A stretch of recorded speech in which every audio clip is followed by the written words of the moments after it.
Trump's taking aim at the Federal Reserve. Lisa Cook's fighting back with legal nerve.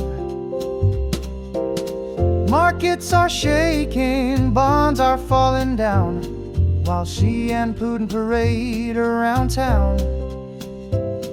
The Fed's independence under attack. Investor confidence might not come back. Power plays in market waves. Everyone's got something to say, from Washington to Beijing stage. We're living in a changing age. The world keeps spinning round and round, while leaders battle for their ground. Russia's got a pipeline deal with China. Siberian gas flowing like a river. TSMC caught in the crossfire zone. US curbs on chips, they can't go home. Tech wars escalate across the sea, while Europe plans to find Musk company.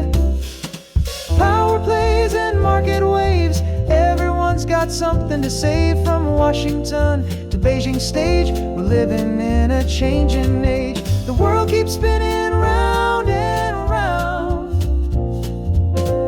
while leaders battle for their ground.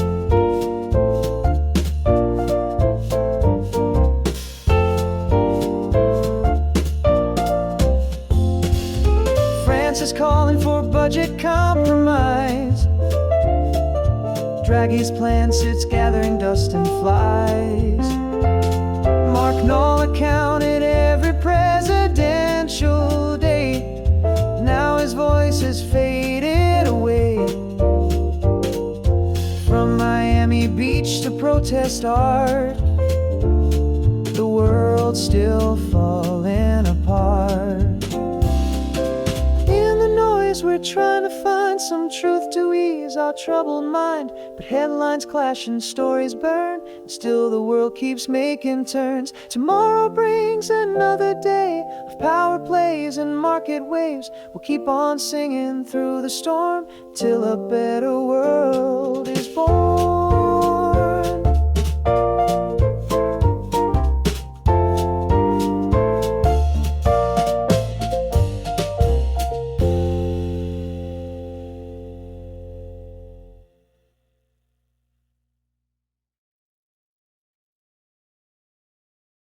Good morning, everyone. It's Wednesday, September 3rd, and wow, what a day we're waking up to in the world of global politics and economics.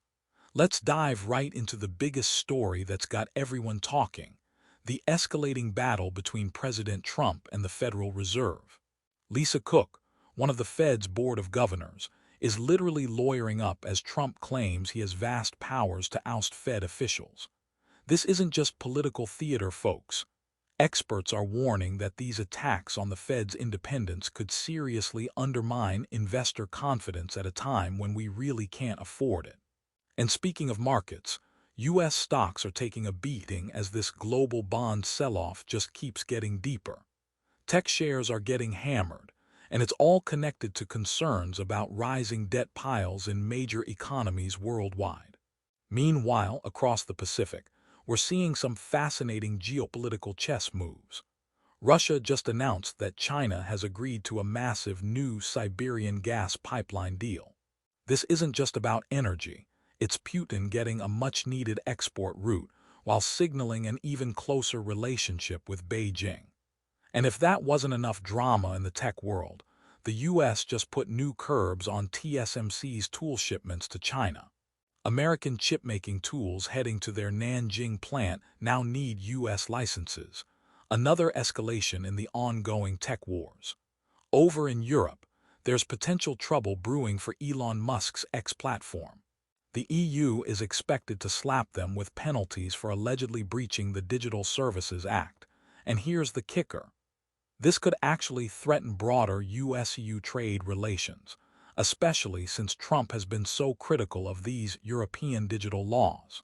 On the economic policy front, France's finance minister is pushing for budget compromise, while the EU continues to drag its feet on implementing Mario Draghi's economic plan. It's a classic case of great ideas meeting political reality. We also lost a journalism legend yesterday, Mark Knoller, the CBS News radio correspondent who kept meticulous records of presidential activities for decades, passed away at 73. This guy was like a walking database of presidential facts, tracking everything from vacation days to teleprompter use.